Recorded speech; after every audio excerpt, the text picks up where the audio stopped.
Good morning students. आज का topic है आपका कंपाउंड सेंटेंस।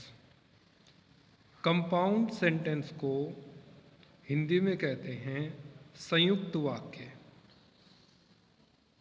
पढ़ेंगे इसमें कंपाउंड सेंटेंस में कम से कम एक कोऑर्डिनेट क्लॉज होती है, क्योंकि कोऑर्डिनेट क्लॉज प्राय कोऑर्डिनेटिंग कंजक्शन से बनती है। अतः कंपाउंड सेंटेंस बनाने के लिए कोऑर्डिनेटिंग कंजक्शन का प्रयोग करना चाहिए। यानी कंपाउंड सेंटेंस में जितनी क्लास कम से कम तो एक कोऑर्डिनेट क्लास होती है, यानी जितनी सेंटेंस होंगे उतनी क्लासेस होंगी जिनको कि कंजक्शन से जोड़ा जाता है, और उस कंजक्शन का नाम है कोऑर्डिनेटिंग कंजक्शन। यानी कंपाउंड सेंटेंस जो बनते हैं वे कोऑर्डिनेट क्लास से बनते हैं और कोऑर्डिनेट क्लास को कोऑर्डिनेटिंग कंजक्शन से जोड़ते हैं।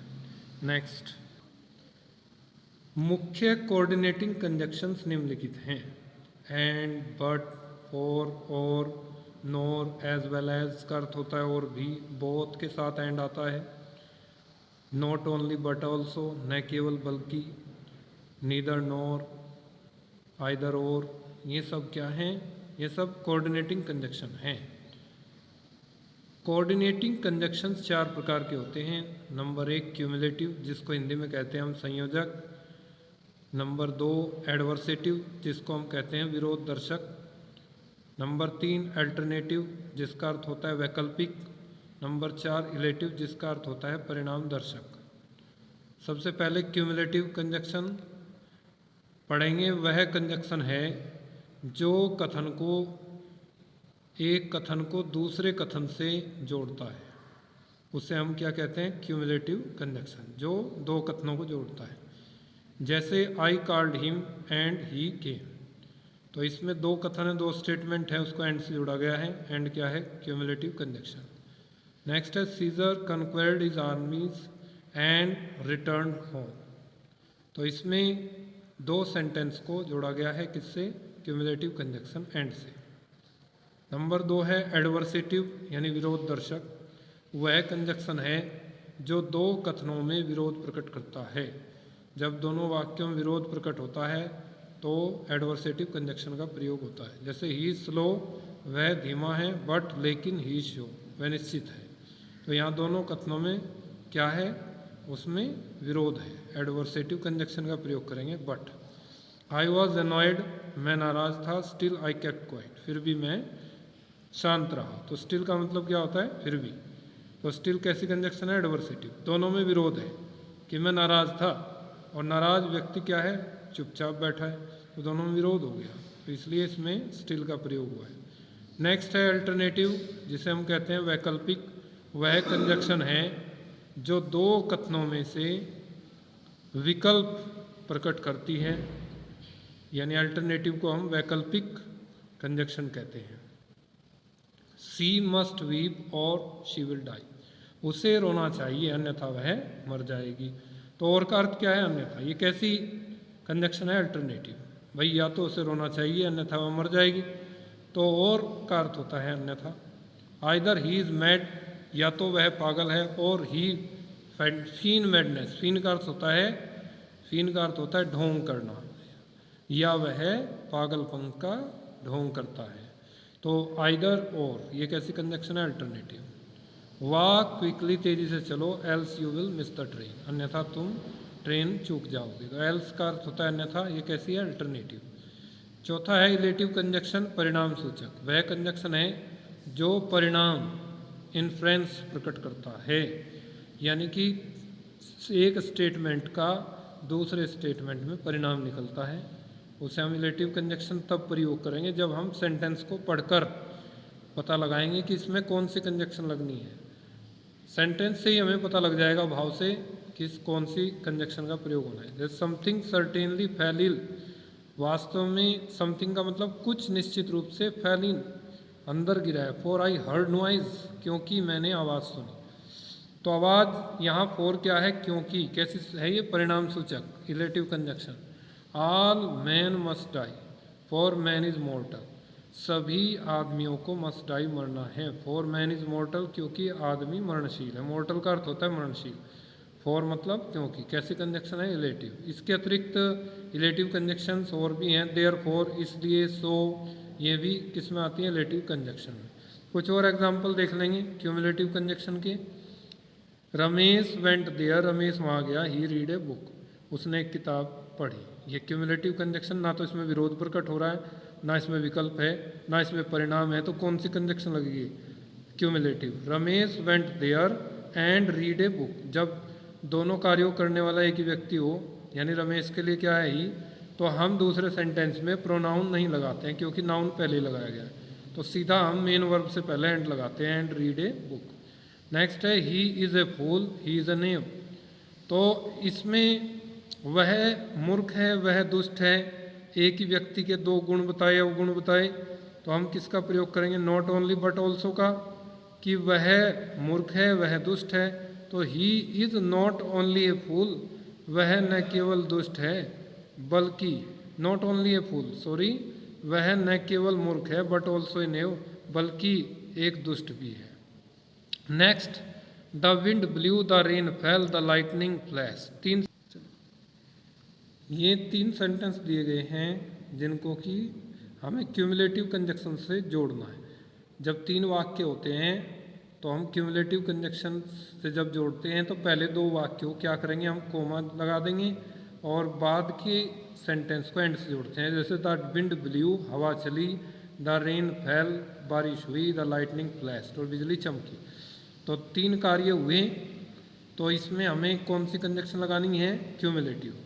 द विंड ब्ल्यू, फिर कोमा लगा करके दूसरा सेंटेंस लिख देंगे, द रेन फेल, और बाद के वाक्य को हम एंड से जोड़ देते हैं, एंड द लाइटनिंग फ्लैश। ठीक है, जब तीन वाक्य होंगे तो क्या करेंगे? क्यूमुलेटिव कंजक्शन का प्रयोग करेंगे। तो पहले दोनों वाक्यों को हम किस में कोमा लगा करके और बाद के दोनों वाक्यों को एंड से जोड़ते हैं।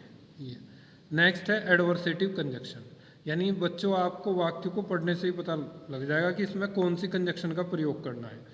तो जिस कंजक्शन वाक्य जो भाव प्रकट हो रहा है आपको उसके अनुरूप ही कंजक्शन लगानी है। एडवर्सेटिव कंजक्शन का अर्थ होता है विरोध सूचक। यदि वाक्यों से विरोध प्रकट हो रहा है तो तब हमें इस कंजक्शन का प्रयोग करना है।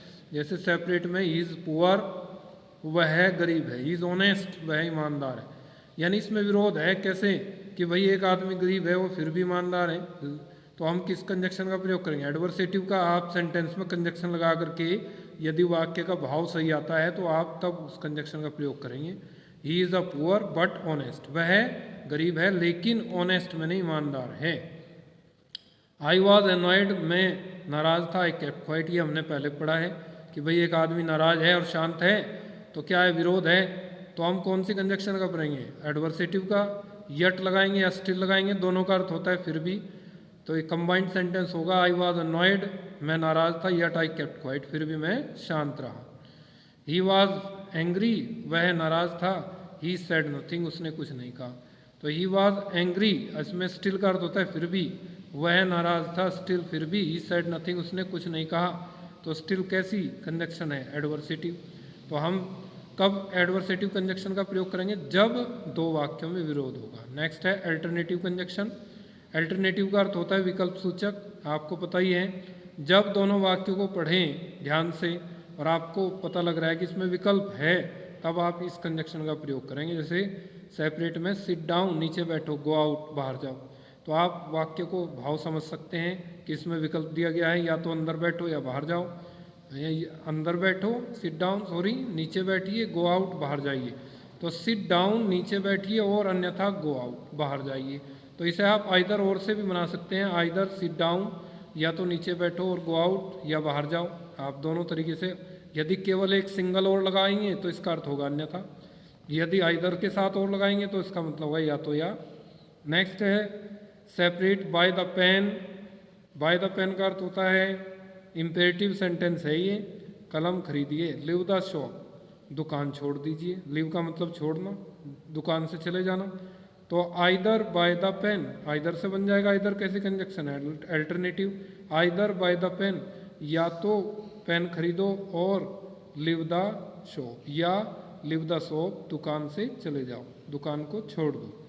नेक्स्ट, और एग्जाम्पल देखेंगे बच्चों अल्टरनेटिव कंजक्शन के। सेपरेट में सेंटेंस दिया है गो सून, जल्दी जाओ। यू विल बी लेट, तुम्हें देर हो जाएगी। या तो इसमें हम कौन सी कंजक्शन का प्रयोग करेंगे? अल्टरनेटिव, जो और है। गो सून, जल्दी जाओ, और अन्यथा यू विल बी लेट, तुम्हें देर हो जाएगी। सेंटेंस को पढ़ने से ही हमें पता लग जाता है कि कौन सी कंजक्शन इसमें लगानी है। सेपरेट में है नेक्स्ट सेंटेंस फोर्थ, आप देखेंगे Ramesh does not read, Ramesh नहीं पढ़ता है। Ramesh does not right, Ramesh नहीं लिखता है। तो आपको सेंटेंस में पता लग जाता है कि भाई कौन सी, आइदर और से तो आप बना नहीं सकते इसको, इसमें क्योंकि नेगेटिव सेंटेंस है तो आप किसका प्रयोग करेंगे? नाइदर के साथ नोर का। नाइदर रमेश रीड, नाइदर का अर्थ होता है, नीदर का अर्थ होता है न तो रमेश रीड्स पढ़ता है, नोर डज ही राइट, और न ही वह लिखता है। तो आपको क्या करना है? नीदर का प्रयोग किससे पहले करना है? सब्जेक्ट से पहले, रीड्स नोर। अब डज का प्रयोग, यानी कि ये दूसरा सेंटेंस प्रेजेंट इंडेफिनिट में है नेगेटिव, रमेश, क्योंकि सब्जेक्ट दोनों का एक है तो एक हट जाएगा दूसरे वाले से, हम डज से पहले नोर लगाएंगे। नेक्स्ट है रिलेटिव कंजक्शन के प्रयोग द्वारा, ये कुछ और एग्जाम्पल हैं। सेपरेट में Ravi did not work hard, Ravi ने कठिन मेहनत नहीं की। ही फेल्ड, वह फेल हो गया। तो कठिन मेहनत न करने का परिणाम क्या हुआ कि वह फेल हो गया, तो इसमें रिलेटिव कंजक्शन का प्रयोग करेंगे। Ravi did not work hard, Ravi ने मेहनत नहीं की। देयरफॉर का मतलब इसलिए, ही फेल्ड, वह फेल हो गया। देयरफॉर कैसी कंजक्शन है? ये रिलेटिव। नेक्स्ट सेंटेंस है separate, he can not run, वह दौड़ नहीं सकता। ही इज टायर्ड, वह थका हुआ है। तो परिणाम क्या है? थका होने का परिणाम ये है कि वह दौड़ नहीं सकता, तो इसमें हम फोर लगाएंगे। लेकिन यदि कारण प्रकट हो रहा तो फोर कंजक्शन का प्रयोग होगा। फोर का अर्थ होता है क्योंकि, ही कैन नॉट रन, वह दौड़ नहीं सकता। फोर, क्योंकि, ही इज टायर्ड, वह थका हुआ है। इट इज़ रेनिंग हैवीली, जोर से बारिश हो रही है। He must take an umbrella with him, उसे अपने साथ एक छाता जरूर ले लेना चाहिए। तो इट इज़ रेनिंग हैवीली। अब तेज़ी से बारिश या जोर से बारिश होने का क्या परिणाम है? सो ही मस्ट टेक, इसलिए बारिश हो रही है तेज़ी से, सो का मतलब इसलिए, he must take an umbrella with him, उसे अपने साथ एक अम्ब्रेला ले लेना चाहिए। तो सो का मतलब इसलिए, ये कैसी कंजक्शन है? रिलेटिव कंजक्शन है। ही स्टॉल माई साइकिल, उसने मेरी साइकिल चुराई। ही वॉज पनिश्ड, उसको सजा दी गई। तो ही स्टॉल माई साइकिल, उसने मेरी साइकिल चुराई। सो इसलिए, ही वॉज पनिश्ड, उसको सजा दी गई। सो का मतलब इसलिए। तो ये कैसी कंजक्शन है? रिलेटिव। हमें सेंटेंस को पढ़ के ही बच्चों उचित कंजक्शन का प्रयोग करना है। सेंटेंस को ध्यान से पढ़ें, देखें कि इसमें कौन सी विरोध है तो आप एडवर्सेटिव लगाइए, विकल्प है, विकल्प दिया है तो अल्टरनेटिव लगाइए, और अगर परिणाम निकलता है तो रिलेटिव कंजक्शन लगाइए, और यदि इन तीनों में से कुछ नहीं है तो फिर आप क्यूमुलेटिव कंजक्शन से वाक्यों को जोड़ सकते हैं। तो क्यूमुलेटिव कंजक्शन आपको पता ही है, एंड है, as well as, not only but also, ये आपको वाक्य को पढ़ने से ही पता लग जाएगा। ठीक है, तो आज के लिए इतना ही। आज कंपाउंड सेंटेंस आप ध्यान से पढ़ें और इसके नियम समझें और एग्जाम्पल देखें। Thank you.